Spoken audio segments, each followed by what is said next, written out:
បងប្អូនអ្នកខ្លះធ្លាប់សុបិនឃើញភ្លើងឆេះផ្ទះឬមួយក៏ភ្លើងឆេះអ្វីៗផ្សេងទៀតនៅក្នុងសុបិនតែបងប្អូនដឹងទេសុបិនទាំងអស់នេះពិតជាមានការព្រួយបារម្ភខ្លាំងណាស់សុបិនឃើញភ្លើងឆេះផ្ទះជាសុបិនដែលតែងតែកើតឡើងចំពោះមនុស្សជាច្រើនប៉ុន្តែអត្ថន័យពិតនៃសុបិននេះមិនសូវមានអ្នកដឹងនោះទេថ្ងៃនេះខ្ញុំសូមនឹងបង្ហាញអត្ថន័យជូនប្រិយមិត្តឲ្យបានដឹងគ្រប់គ្នាតែម្ដងតើសុបិនឃើញភ្លើងឆេះផ្ទះពិតជាគួរឲ្យព្រួយបារម្ភមែនដែរឬទេសូមតាមដានជាមួយខ្ញុំទាំងអស់គ្នាសុបិនឃើញភ្លើងឆេះផ្ទះតែមិនដឹងឆេះផ្ទះរបស់អ្នកណានោះមានន័យថានេះបានន័យថាបើសិនជាយើងយល់សប្តិឃើញឆេះផ្ទះប៉ុន្តែមិនដឹងថាផ្ទះយើងឬផ្ទះគេយើងអត់ដឹងក្នុងសុបិនហ្នឹងគឺយើងមានអារម្មណ៍ថាអត់ដឹងឆេះផ្ទះអ្នកណាទេគ្រាន់តែយើងដឹងថាយើងយល់សប្តិឃើញភ្លើងឆេះផ្ទះបច្ចុប្បន្នបានន័យថាបច្ចុប្បន្នអ្នកកំពុងតែវង្វេងនឹងរឿងអ្វីមួយដែលខ្លាំងពេក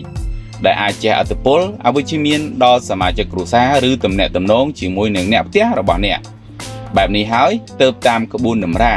តម្រូវឲ្យមានការប្រុងប្រយ័ត្នខ្ពស់ចំពោះការសម្រេចចិត្តនានាសុបិនឃើញភ្លើងឆេះផ្ទះខ្លួនឯងតោះនេះគឺជាចំណុចរសើបមួយសម្រាប់បងប្អូនដែលយល់សប្តិឃើញភ្លើងឆេះផ្ទះខ្លួនឯង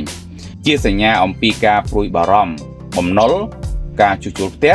ការផ្លាស់ប្ដូរទីលំនៅថ្មីឬនឹងមានរឿងមិនអាចដោះស្រាយដាច់ស្រេចមួយវិញទៀតសុបិននេះក៏ជាសញ្ញាអំពីចំនួនជាមួយនឹងអ្នកជិតខាងផងដែរអញ្ចឹងបើសិនជាបងប្អូនយល់សប្តិឃើញភ្លើងឆេះផ្ទះខ្លួនឯង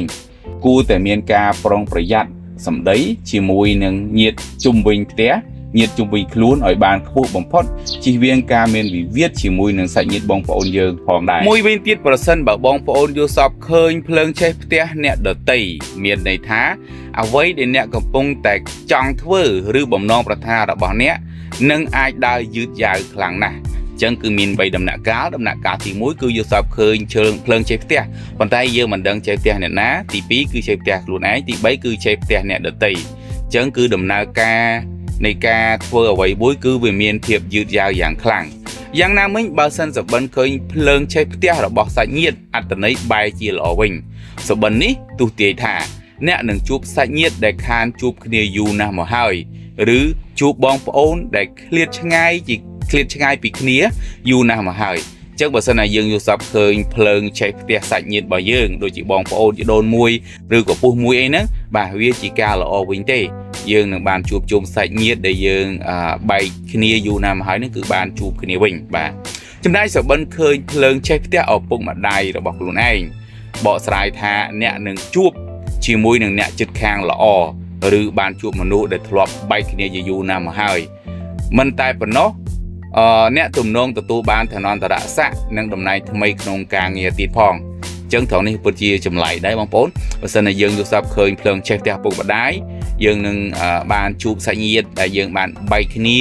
សាច់ញាតិដែលល្អបាទបែកគ្នាគឺបានជួបគ្នាវិញហើយមួយវិញទៀតហ្នឹងគឺអាចនឹងទទួលបានតំណែងឋានន្តរស័ក្តិពីកន្លែងការងារទៀតផងបាទនេះគឺជាការកាត់សុបិនការយល់សប្តិឃើញភ្លើងឆេះផ្ទះគឺមានប្រទេសសម្រាប់បងប្អូននេះចង់ដឹង